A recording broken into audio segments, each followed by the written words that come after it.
So in 2017, I had a dental abscess, and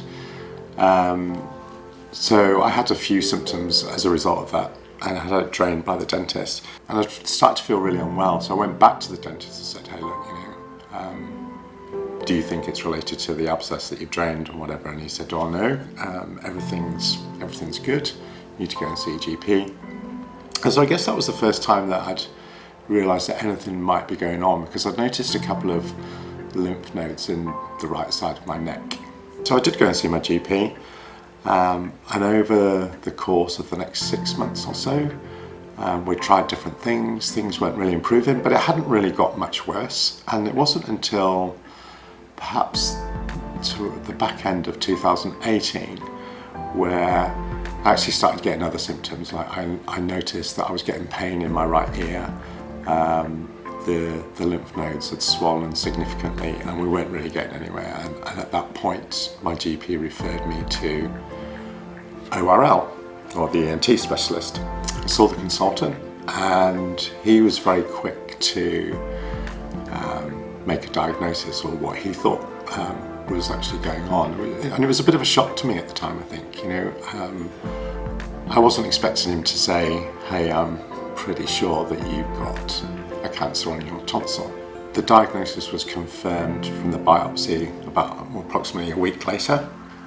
So at that point, I believed that I was going to have surgery to have my tonsils out, and with the possibility of actually having maybe the lymph nodes removed or whatever.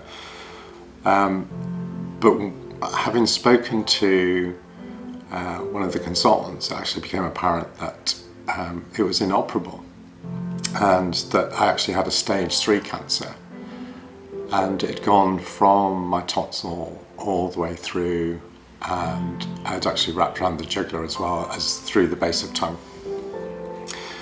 So that was a real shock to me. I spent a lot of time thinking about my children, because I didn't know what to expect, really. So I had 7 weeks of radiotherapy, and with 3 cycles of chemo. I had no idea of how much the radiotherapy was actually going to take out of me. I remember getting quite bad burns on my skin, but on a very, very positive note, I think I remember maybe about 10 days into the treatment, I was reviewed by the radio consultant, and the mass that I had, the main tumour, had reduced by about 40%. Yeah, I got through that, and then it was a case of recovery. Some things I still can't enjoy really, like red wine, but most things, I've pretty much returned to normal. My weight's returned to normal. I'm back playing squash, 3 times a week. So things are pretty good right now. I think the really important thing to consider now is that, our young people, whether they be boys or girls, are actually vaccinated against HPV. And now, particularly now that, Gardasil is free, I believe, for boys and girls. So I'd actively encourage that, wherever it's come from, if we can get rid of another cancer, that's got to be a good thing, right?